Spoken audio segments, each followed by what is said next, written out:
The biggest challenges for supply chain leaders today is a topic of my conversation with Vignan Balibola. He is CEO and co-founder of AtoB. Hello, Vignan. Welcome. Thank you very much for being able to having me. What do you see as the most pressing challenge right now for supply chain leaders today? I think there are two key problems we identified among our customer base, and as we are looking through the supply chain verticals, whether they are shipping companies or transportation businesses like logistics, trucking companies, we see there is a certain uncertainty in the industry around where would prices trend and because most of these transportation companies have a certain fixed cost of operations, whether it's the headcount cost, their asset cost, and there's some level of variable cost around fuel.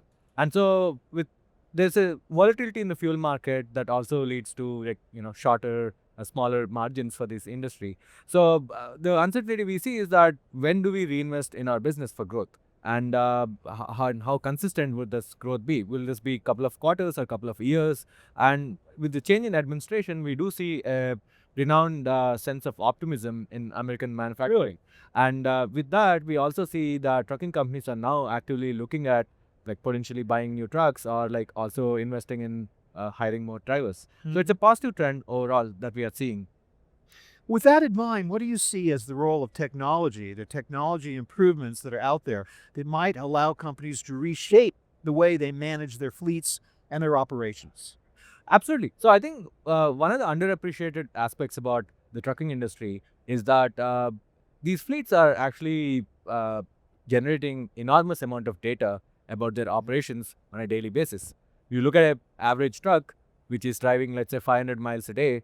So the average driver is basically covering 250,000 miles roughly through a year.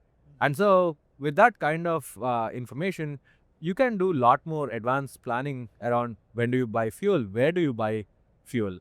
You can also do things like how do I do better maintenance for fleets. And so we are effectively looking at fleets going through a digital transformation where an industry which was previously not as open to using technology has effectively taken a pivot towards using more technological tools.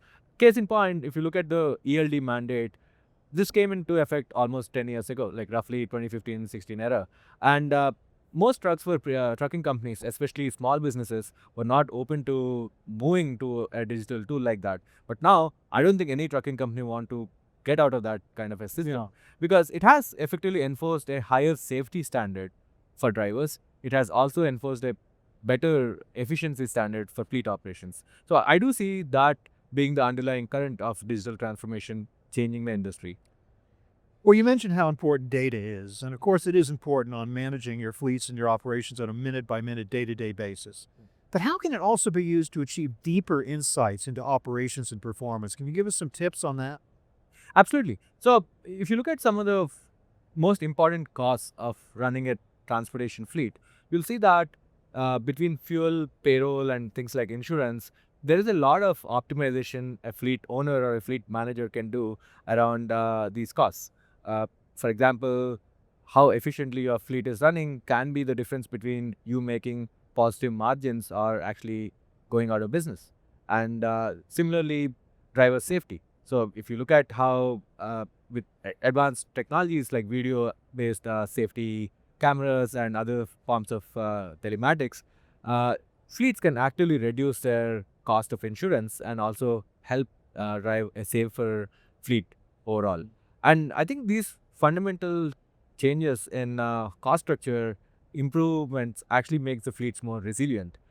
Outside of the cost side, on the revenue side, the fleets can be a lot more advanced with regards to how they plan for their loads. So, for example, the trucking industry operates in all 50 states, but not every state has the same level of freight rates. Not every market is as busy. So, one of the things that we are seeing trucking companies do more and more is route planning that's built on freight rates. And so they would go on specific routes expecting the future loads will be higher priced. And that kind of planning is actually beneficial because this really improves the cost structure and the margin structure for a small business trucking company too. great snapshot of the moment. I'm wondering if you'd look forward a little bit and tell me, in your opinion, what kind of trends might we see coming up in the near future that would further help companies use their data, improve their operations and their performance in general. What do you think we're going to see in the coming year or two? I mean, we still have a very long way to go when it comes to e-commerce penetration. Yeah. If you see today, even with Amazon and several large retail companies having a large web presence, we're still not the majority of the retail industry. So with more quick commerce and more forms of personalized commerce, we do see that the supply chain industry will be built towards faster and faster delivery models. And with that comes heavy investment into technology, because previously, if your truck was late by a day, it did not matter for the end user because they were expecting it in a week, and extra day was like not substantial.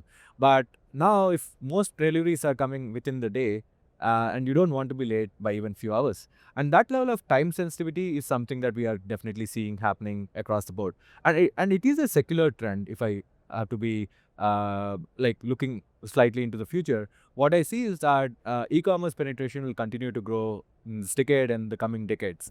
And with that, we also see investments into like more advanced tools to help with time-sensitive deliveries. Well, thank you so much for those insights into the current state of supply chains and challenges, data, and all that. I really appreciate that, Vignan. But I would like to take one moment, though, to ask you about AtoB. Thank you. Specifically, tell me about the company.